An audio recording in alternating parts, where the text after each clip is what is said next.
همراهان عزیز درود. قصه ای که میخوام امشب براتون نقل کنم قصه شمشیر چوبیه که این داستان در زمان شاه عباس و در شهر اصفهان اتفاق افتاده. امیدوارم که بپسندید و مورد پسند شما عزیزان واقع شده باشه.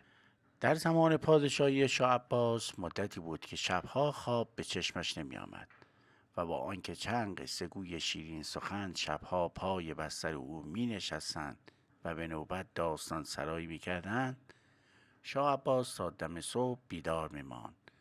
بیخوابی های شبانه چنان شاه عباس را به ستوه آورده بود که یک شب طاقتش به پایان رسید و با خشم بر سر قصه گویان فریاد کشید و آنها را از خوابگاه بیرون کرد. به رئیس خواجگان حرمسرا فرمان داد که برود و وزیر اعظم را به حضور او بیاورد. وزیر اعظم شتابان خود را به خوابگاه شاه عباس رساند و او را آزرده و پریشان دید. علت را پرسید. شاه عباس داستان بیخوابی های شبانه را باز گفت و از او چاره خواست. وزیر اعظم گفت چاره نیست جز آنکه شبها شام ساده‌ای بخورید و بعد از آن ساعتی در کوچه های خیابان های شهر در هوای آزاد گردشی بکنید و سپس به خوابگاه برگردید و با فکری آسوده بخوابید. شاه عباس گفت از همین امشب این کار را می کنم. بگو جامعه زربفتم را بیاورند و 10 نفر از سربازان گاردشاهی نیز آماده شوند که همراه من بیایند تا بیرون بروم و گردشی بکنم.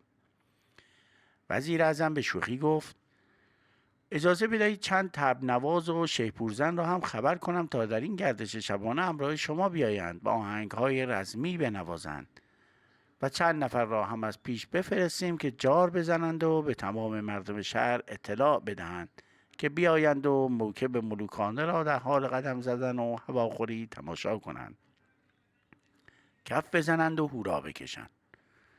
شاه عباس خندید و گفت توقع داری که پادشاهی مانند من که 1000 جور دشمن دارد و در هر گوشی و هر کوچه چندین نفر کمر به قدش بستند در تاریکی شب تک و تنها در کوچه های باریک و پرخطر شهر راه بیفتد و پرسه بزند؟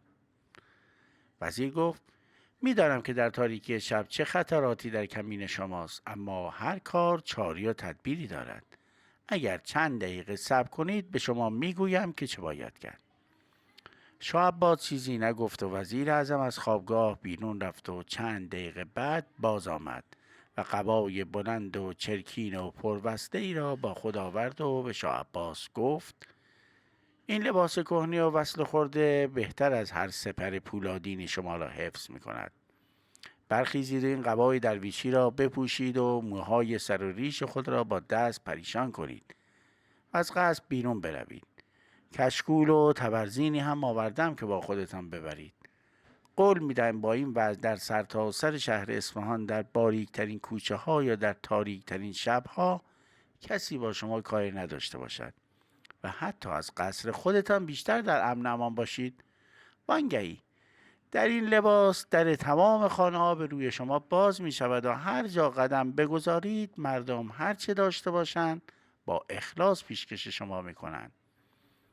البته سیر و سیاحت در جامعه درویشی یک حسن دیگر هم دارد. می توانید با مردم از هر قشر و طبقه نشست و برخاست کنید و ببینید و بشنوید که رعایای شما پشت سرتان چه میگویند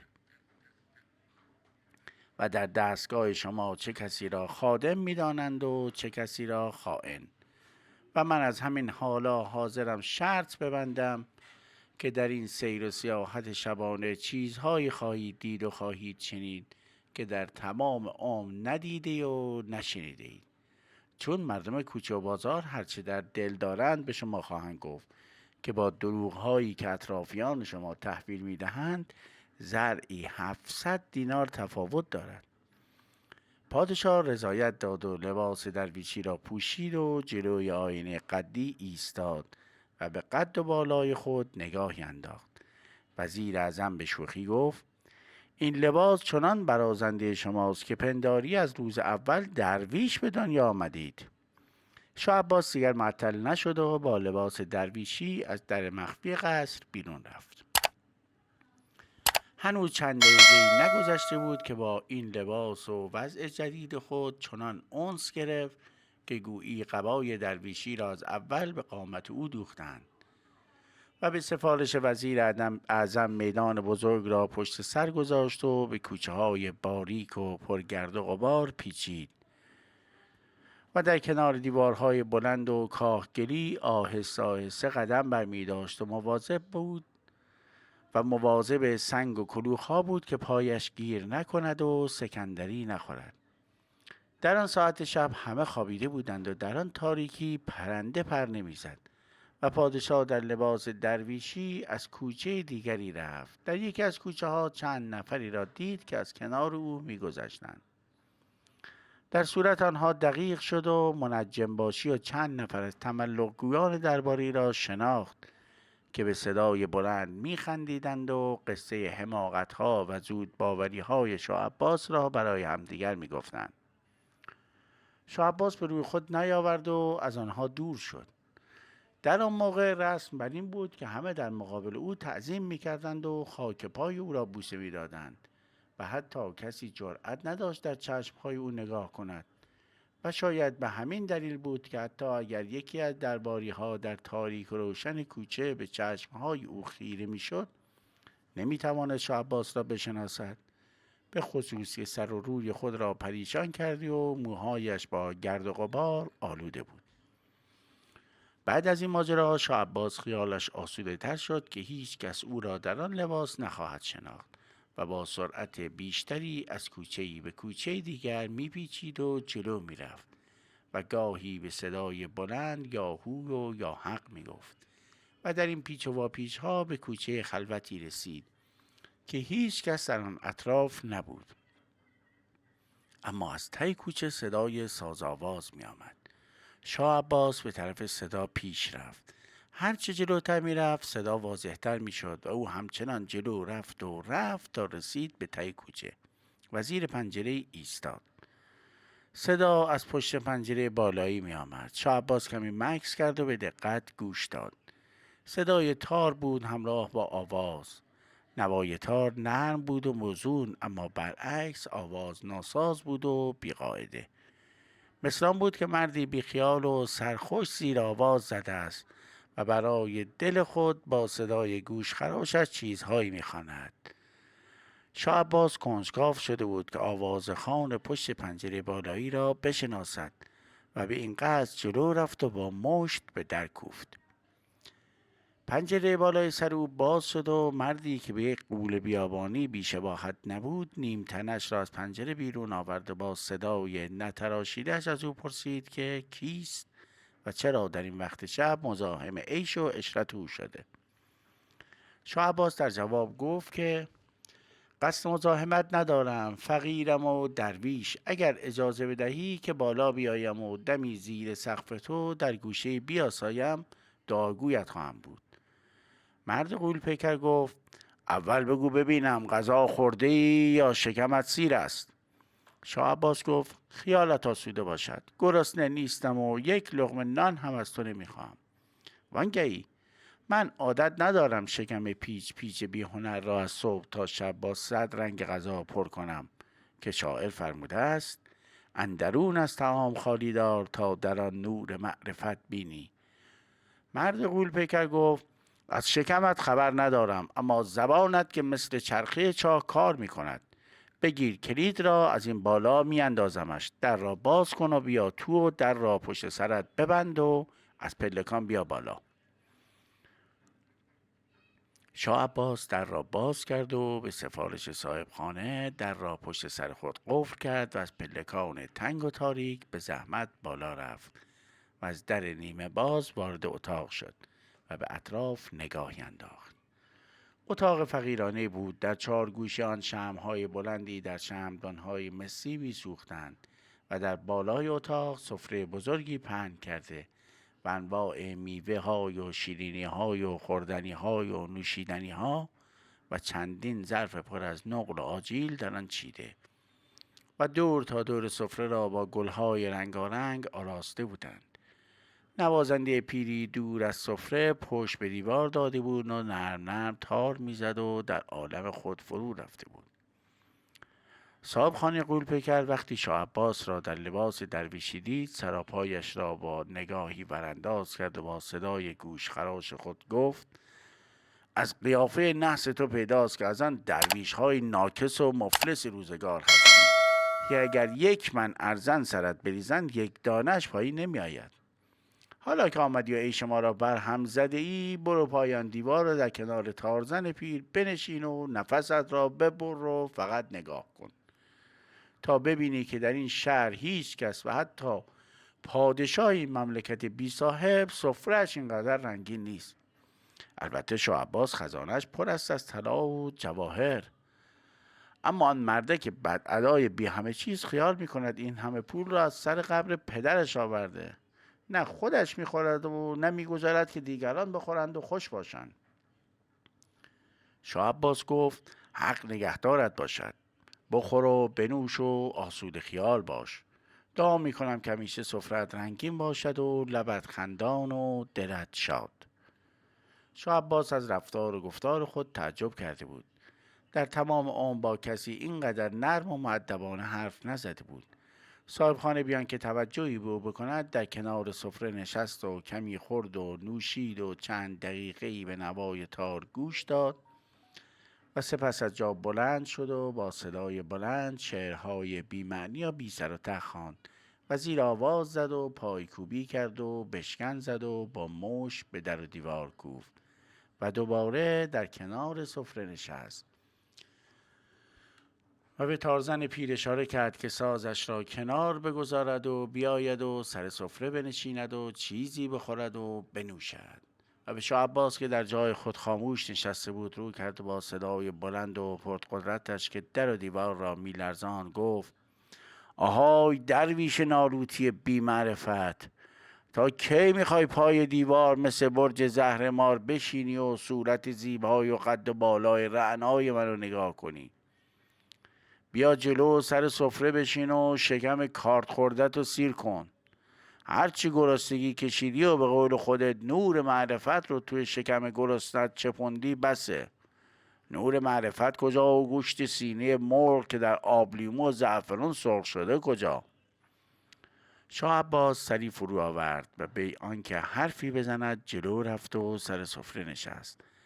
مرد غولپیکر بشقاب چینی لب طلایی قشنگی را جلوی او گذاشت و گفت: بقیه کارها با خودت. توی سفره همه چیز هست. کباب بره است و مرغ بریان و خورش فسنجان و هر قدر بخواهی نقل و نبات هست و آجیل و سیب و هلو و انگور. بشقابت را پر کن و شکم بیهنر سختی کشیدت را از عزا در بیاور. شاه عباس با آنکه گرسنه نبود ولی از کباب بری و مرغ بریان کمی برداشت و به خوردن مشغول شد. نوازنده تار هم بشقابش را از چلوی و خورش فسنجان پر کرد و دست به غذا برد. صاحب خانه جام هر دو را نیز لبریز کرد و گفت: درویش، خیال نکنی که من آدم شناس نیستم. با یک نگاه همه چیز را میخوانم. درویشی 1000 جور دنگ و فنگ دارد. به ما کلک نزن.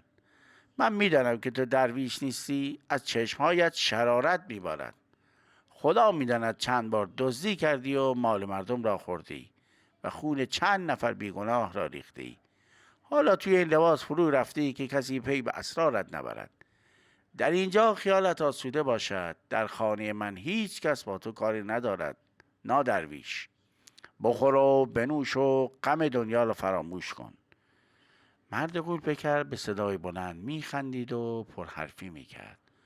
آی نادرویش، به من میگن علی مردان آهنگر. سر چارسوق بازار دکان آهنگری دارم. 10 سال بیشتری که از صبح تا غروب توی دکان آهنگری کار میکنم و عرق میریزم و از زیر سنگم که شده روزی 5 درهم در میارم و غروب آفتاب با 4 درهم گل و میوه و شمع و شیرینی و انواع خوردنی ها و نوشیدنی ها رو میخرم. 1 درهم باقی موندرم به این تارزن پیر میدم که تا صبح برا من بنوازی و شاهد عیش شبانی من باشه. اگه مهمان ناخونده‌ای هم برسه سر سفره رنگین من مینشینی و هر وقت عشقش کشید سیر و خوشحال از خونه من بیرون میره. این داستان زندگی منه، نه زن دارم و نه بچه. در دنیا هم هیچ نقشی و آرزویی ندارم. اگه دنیا زیر و روشه برا من فرقی نمیکنه. فقط دلم میخواد که عیش شبانه من تعطیل نشه. هر روز صبح به دکان آهنگری میرم و تا غروب کار میکنم و تمام دسترنجم و تا سکه آخر خرج این سفره رنگین و بزن به کوب شبانه میکنم. شاه عباس که تا این دم ساکت بود گفت خوش باشی و همیشه عیشت برقرار. اما دوست عزیز، از قدیم گفتند که فرض محال محال نیست. فرض کنیم که فردا صبح شاه عباس دستور بدهد که دکانهای آهنگری شهر اصفهان را ببندند و به هیچ آهنگری اجازه ندهد که چکش روی سندان بزند و از این راه نان روزانش را در بیاورد. آن وقت از کجا خرج سفره رنگین شبانت را فراهم میکنی؟ آهنگر قاه قاه خندید و گفت نادرویش، حرفای تو مثل خودت خنده‌دار و بی‌معنی است. شاه عباس با آن یال و کوپالش مگر بیکار است که بیاید سر به سر آهنگرها بگذارد؟ در شهر بزرگی مثل اصفهان آهنگرها یک روز هم بیکار نمیمانند. همین دیروز باغبان شاه عباس بیل و بیلچه های شکستش را به دکان من آورد تا درستشان بکنم. اما معلوم نشد آهنگر چه فکری به سرش زد که خندش بند آمد و اخمهایش را در هم کشید و گفت نادرویش، تو آدم شوب و مدیومنی هستی. آدمی که فکرهای بد بکند خوب و خوشقلب نیست. اما برفرض که شاه عباس همچه کار احمقانه‌ای بکند و دکان آهنگرها را ببندد، باز من از عیش شبانه دست بردار نیستم. هر جور که باشد آن 5 درهم را در میآورم و هر شب تا صبح میخورم و مینوشم و بشکم میزنم و میرقصم تا چشم تو نادرویش بدقلب که نمیتوانی عیش فقرا را ببینی کور شود. و برای آنکه نشانت بدم که عیش شبانه من تعطیل بردار نیست، دعوتت میکنم که همه شب بیایی و مهمان من باشی تا ببینی که این سفره همه شب رنگین است و گل و شمع و شهد و شیرینی از این کلبه بیرون نمی رود. پادشاه قول داد که فردا شب و شبهای بعد هم بیاید و مهمان علی مردان آهنگر باشد و خداحافظی کرد و از آن خانه محقر بیرون آمد و به قصر خود بازگشت و بقیه شب را خوب آسوده خوابید. صبح زود بیدار شد و وزیر اعظم را نزد خود خواند و گفت همین حالا بگوی که چند جارچی در شهر را بیفتند و در بازارها جار بزنند که به فرمان شاه عباس تا 2 هفته آهنگران حق ندارند دکانشان را باز کنند و هر آهنگری که از این فرمان سرپیچی کند مجازاتش مرگ است. وزیر اعظم که جز اطاعت از فرمان پادشاه چاره‌ای نداشت، بی معطلی جارچی ها را به بازارهای شهر فرستاد و به داروغه خبر داد که افرادش را مأمور کند تا نگذارند که آهنگران دکانشان را باز کنند. آن روز صبح علی مردان آهنگر مثل همیشه خرم و خوشحال از خانه بیرون آمد و به بازار رفت تا دکانش را باز کند. اما در دهانه بازار بزرگ فرمان پادشاه را از زبان جارچی ها شنید و گشت زدن مأموران شمشیر به دست را در اطراف دکان خود دید و بند دلش پاره شد. بیاد درویش افتاد که دیشب مهمان او بود و چنین اتفاق عجیبی را پیش بینی کرده بود و در دل به آن مرد بددل و بدزبان لعنت فرستاد. با این حال به جای اینکه خود را ببازد و در گوشه‌ای بنشیند و زانوی غم در بغل بگیرد، به فکر چاره افتاد. چند دقیقه‌ای در گوشه‌ای ایستاد و در دریای فکر فرو رفت که چه باید کرد و خرج بریز و بپاش شبانه را از کجا باید به دست آورد. و چون از ایستادن و به فکر فرو رفتن نتیجه‌ای نگرفت، به راه افتاد و در گذرگاه‌های و کوچه‌های اطراف بازار پرسه می‌زد که ناگهان سر و صدایی به گوشش خورد. جلو رفت و 2 مرد سقا را دید که با کارفرمای خودشان بگو مگو داشتند. کارفرمای سقایان با آنها عتاب و خطاب می‌کرد که من مشک و کاسه و آب تمیز و گوارا در اختیارتان میگذارم که در تابستان گرم رهگذران را سیراب کنید و زود برگردید. مشکهای خالی را پر کنید و بروید و تا غروب آفتاب هر کدام چندین مشک آب بفروشید. ولی شما تنبلها با پرحرفی و ولگردی وقت میگذرانید و تا غروب حتی یک مشک آب هم نمیفروشید. اگر امروز همینجور کار بکنید هر دو را با اردنگی بیرون میاندازم. من مردی را لازم دارم که زبر و زرنگ باشد و صبح تا غروب دست کم 10 مشک آب بفروشد و دم غروب مزد خوبی از من بگیرند. علی مردان آهنگر معطل نکرد و جلو دوید و به کارفرما گفت مردی که لازم داری من هستم. قول میدم تا غروب 10 مشک آب بفروشم به شرط آنکه 5 درهم به من مزد بدهی. کارفرمای سقایان به قد و بالای او نگاهی انداخت و گفت اگر 10 مشک آب بفروشی امروز غروب 5 درهم به تو میدهم.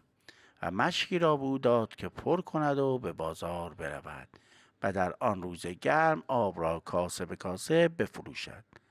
علی مردان آهنگر مشک را پر کرد و به بازار دوید و با صدای بلند آنقدر از زلال بودن و تمیز بودن آب مشک و مزایای خنک شدن جگرهای تشنه داد سخن داد که چند دقیقه بعد مشک خالی شد و برای پر کردن آن به منبع آب نزد کارفرمای سقایان بازگشت. و آن روز تا غروب بارها رفت و آمد و مشک خالی را پر کرد و دم غروب کارفرما با رضایت تمام 5 درهم به او مزد داد و از او خواست که صبح روز بعد بیاید و کارش را از سر بگیرد. آن شب پادشاه که خیال میکرد بساط شبانی آهنگر برهنه خوشحال را برهم زدی و درس خوبی بود داده، قبای درویشی را پوشید و یاهو و یا حق گویان از کوچه های باریک و تاریک گذشت و به خانه آهنگر رسید و صدای ساز آواز را از ته کوچه شنید و مثل شب گذشته از پلکان تنگ و نیمه ویران بالا رفت و وارد اتاق آهنگر شد و سفره او را گسترده و رنگین دید و نوازنده پیر را دید که پای دیوار نشسته و تار میزند. آهنگر که به خیال و شنگول به خوردن و نوشیدن و آواز خواندن و شلنگ تخت انداختن مشغول بود، به محض آنکه چشمش به شاه عباس افتاد گفت نادرویش، از تو بددلتر و بدقلبتر و بدزبانتر در زیر این آسمان کبود پیدا نمی شود. سر تا پای تو شوم است، چشمت شوم است، زبانت و حتی نفست شوم است و بدیوم. ولی به کوری چشم شوم تو امشب هم بساط شبانی من کم و کس ندارد. شاه عباس چیزی نگفت و در گوشه‌ای نشست و منتظر ماند تا آهنگر سر شوق آمد و داستان آن روز را با آب و تاب شرح داد. شاه عباس بعد از شنیدن سرگذشت او کمی به فکر فرو رفت و سپس رو به علی مردان آهنگر کرد و گفت اگر فردا شاه عباس پیشه سقایی را ممنوع کند چه خواهی کرد؟ آهنگر بشکری زد و گفت نادرویش بدکردار، با این حرفها غم در دل من جا نمیگیرد. من که گمان نمی کنم خداوند موجودی به بدخواهی تو خلق کرده باشد.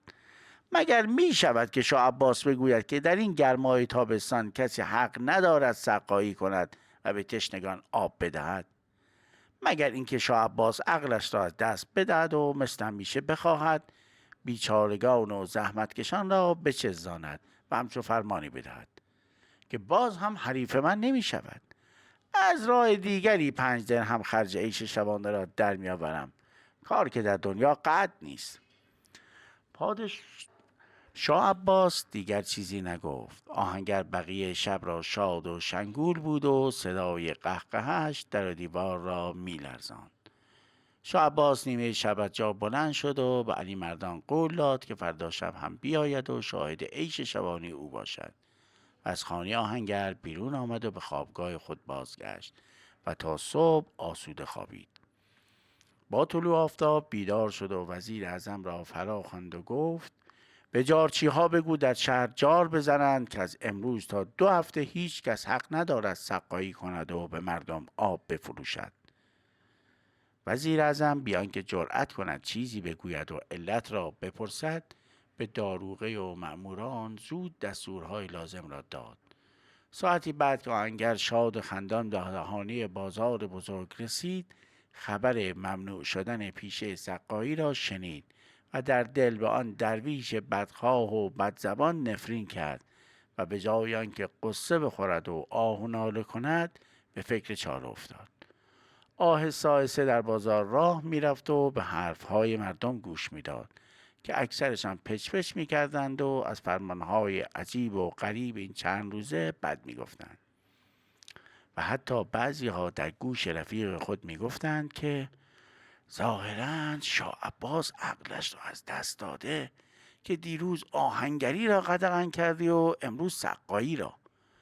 و در همین گیر و دار علی مردان آهنگر که در جستجوی کار و کسب تازه به هر سوراخ سر میکشید، در گوشه‌ای به چشم خود دید که یکی از مأموران حکومتی از یک دکاندار به جرم کم فروشی و گران فروشی 3 درهم جریمه گرفت و مأمور دیگری از تاجری که بار و بنش را وسط بازار ریخته و راه را بند آورده بود 2 درهم گرفت. این 2 اتفاق مثل 2 جرقه ذهن علی مردان آهنگر را روشن کرد و ساعتی بعد با قدم‌های محکم وارد تجارتخانه بزرگی شد و با صدای گوشخراش خود فریاد کشید: آهای، صاحب این زباله‌دونی کیه و کجاست؟ رئیس تجارتخانه که از بازرگانان عمده بازار بود، با ترس و لرز بیرون دوید و مرد غول پیکری را در مقابل خود دید. ترسش بیشتر شد و با لکنت زبان گفت: حضرت آقا، بفرمایید که چه تقصیری از بیگناهی مثل من سر زده تا تلافی کنم؟ علی مردان آهنگر صدایش را بلندتر کرد و گفت: خیال میکنی کسی از حق بازی ها تو و امثال تو خبر نداره که با فروش زعفران ادویه تقلبی چه بلایی به سر مردم بیچاره میارید؟ به خیالت میرسه که میشه سر ماموران حکومتی رو کلاه گذاشت؟ تاجر عمده زعفران ادویه با اصرار و التماس از علی مردان خواهش کرد که صدایش را پایین آورد و داد و فریاد نکند و آبروی او را جلوی کاسب‌های همسایه نریزد. و برای ساکت کردن او 10 درهم از کیسش درآورد و به او داد. علی مردان 10 دینار را گرفت و شمرد و 5 دینارش را پس داد. تاجر عمده زعفران با تعجب 5 دینار را گرفت و دعوتش کرد که آن شب مهمان او باشد. ولی علی مردان بی آنکه جوابی به دعوت او بدهد راهش را گرفت و از تجارتخانه بیرون آمد و بقیه روز را در شهر پرسه زد و دم غروب شمع و گل و شهد و شیرینی و انواع خوردنی ها و نوشیدنی ها را تهیه کرد و به خانه رفت و سفره را گسترد و منتظر مهمان هر شبه شد. شاه عباس وقتی به خانه او رسید و سفره را گستردی و نوازنده پیر را در حال تار زدن و آهنگر را مشغول بشکن زدن و آواز خواندن دید، متحیر شد. اما پیش از آنکه چیزی بپرسد، علی مردان گفت: اول تو باید جواب مرا بدهی تا بعد از آن شرح بدم که خرج سفره را از کجا آوردم. شاه عباس گفت: بپرس تا جواب بدهم. آهنگر گفت: نادرویش، هرچند در بدقلبی و بدخواهی تو شک ندارم، اما سر در نمیارم که چرا هرچه پیش بینی میکنی درست از آب در میآید. به عقل جن هم نمیرسید که یک روز شاه عباس دستور بدهد آهنگران کار نکنند یا در این هوای داغ سقاها به تشنگان جگر سوخته آب نفروشند. به من بگو چه سری در کار تو هست که از همه جای دنیا خبر داری و پیش میدانی که شاه عباس چه فرمانی میدهد؟ شاه عباس گفت: من از هیچ جا خبر ندارم، اما آدمی هستم سرگردان، کاری ندارم جز قدم زدن و از این سر شهر به آن سر رفتن. فکر کردن بزرگترین مشغولیات من است. این روزها در این فکر بودم که چه کارهایی از محالات است و به نظرم رسید که محال می نماید که شاه عباس بگوید که آهنگران کار نکنند و آب نفروشند. و در این چند شب اینجا بودم و هرچه به فکرم می رسید به زبان می آوردم و قطعا تصادف باعث شده که شاه عباس این فرمانهای عجیب را صادر کند. علی مردان آهنگر فکری کرد و گفت: من که از حرفهای نادرویش حقه‌بازی مثل تو سر در نمی آورم. اگر مهمان من نبودی با یک مشت دندانهایت را توی دهانت می ریختم. حیف که مجبورم وجود نحست را تحمل کنم و با آدمی مثل تو سر یک سفره بنشینم. شاه عباس چیزی نگفت. علی مردان آهنگر به صدای بلند خندید، از او دلجویی کرد و برای او شرح داد که آن روز چگونه از کجا 5 درهم را فراهم کرده است. شاه عباس گفت: دوست عزیز من، نمی ترسی که فردا مأموران حکومتی تو را به جرم حقه‌بازی و اخاذی بگیرند و به حضور شاه عباس ببرند؟ آهنگر گفت: عیش مرا برهم نزن و باز با پیش بینی هایت اساس زندگی ما را در هم نریز. فعلا بیا جلو تا بخوریم و بنوشیم و این یک دم عمر را خوش باشیم. شاه عباس در دمدمه های سحر از خانه آهنگر بیرون آمد و به قصر خود بازگشت و آسوده خوابید. صبح از خواب بیدار شد و وزیر اعظم را فرا خواند و نشانی های مرد آهنگر را به او داد و گفت که به مأموران بگویید که او را به جرم اخاذی از تاجر عمده زعفران بازداشت کنند و نزد او بیاورند. ساعتی بعد علی مردان آهنگر خرم و خوشحال به دهانی بازار رسید و در این فکر بود که راهی پیدا کند و خرج عیش شبانه را در بیاورد که ناگاه 4 مأمور شمشیر به دست دورش را گرفتند و او را کشان کشان به قصر پادشاه بردند. پادشاه با جامه زربفت و تاج الماس نشان بر تخت زرین نشسته بود. علی مردان آهنگر در مقابل او تعظیم کرد و زمین را بوسه داد و پریشان و حیران منتظر ایستاد و حتی جرأت نکرد که سرش را بلند کند و در چشمهای شاه عباس نگاهی بیندازد و مهمان ارشبش را بشناسد. شاه عباس وقتی او را در این حال دید، سر او فریاد کشید که ای مردک حقه‌باز، خیال کردی که اینجا شهر هرت است؟ خودت را مأمور شاه عباس جا میزنی، از مردم اخاذی میکنی؟ مجازات تو مرگ است. علی مردان آهنگر چنان به وحشت افتاده بود که صدایش در نمی آمد و نمی توانست یک کلمه در دفاع از خود بگوید. شاه عباس مکسی کرد و با لحن ملایمتری گفت: این بار به علت جهالت و جوانی از تقصیرت می گذرم. به نظر من تو باید با این قد و هیکل قولاسای و زور بازو جزو مأموران مخصوص من باشی.